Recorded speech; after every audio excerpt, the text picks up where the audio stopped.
What's up guys, welcome back to the 337 Speed YouTube channel. Finally we have a Mustang that I just bought. We're probably gonna swap this thing. It's gonna be legit. We're not gonna swap it with this. You can keep that pushing. Because we already swapped it. And it has a Coyote in it, Gen 2. Let's get the video started.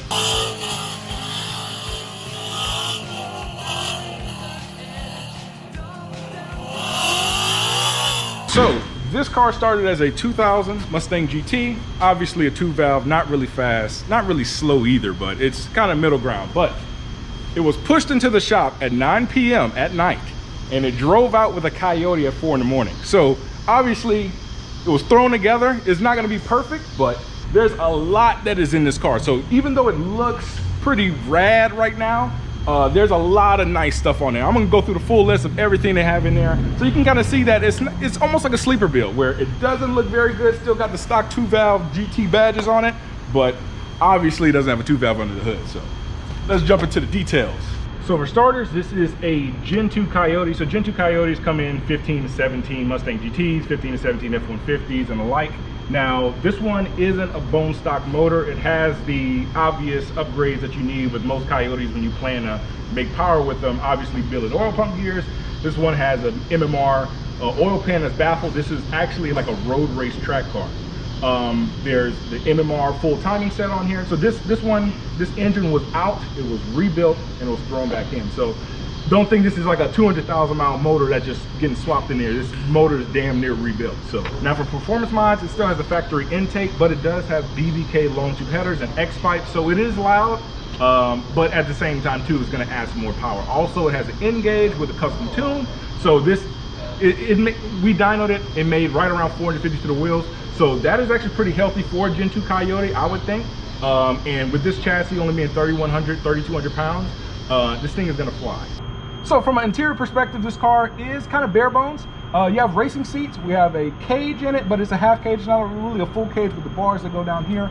Also, this, like I said before, the transmission is a TR3650. So this transmission won't be able to hold the power once we really want to do some real boost mods, either turbocharged, supercharged, or nitrous. We want to probably going to swap it out to a T56 Magnum or a TR6060. Now we have our little dummy gauges here. The dash gauges don't work. Obviously, they don't read the Coyote power pack that it has. It has an N gauge and it has a custom tune. Now what we're probably going to do down the road is swap it over either to a Holly Terminator or to where it just reads off of a HP tuner system. So when we got to do tunes and stuff like that, we could just slap it on the dyno real quick with revisions. I don't have to really worry about back and forth through email tunes and things like that. Now another plus to this car is it has a banging sound system. Just listen to it.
So other than the Coyote, it also has suspension upgrades all throughout. So first, we have strange double adjustable coilovers all the way around.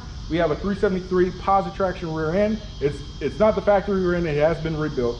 Also, you have Maximum Motorsports 3-link torque arm, the Brembo 4-pot brakes in the front and the rear, tubular K member and A-arms. It's not just a factory Mustang that you just Coyote swap, because at that point, even though it's gonna be faster, you have to stop it. So it says all the proper upgrades to really have a nice little machine. It doesn't look the part, obviously.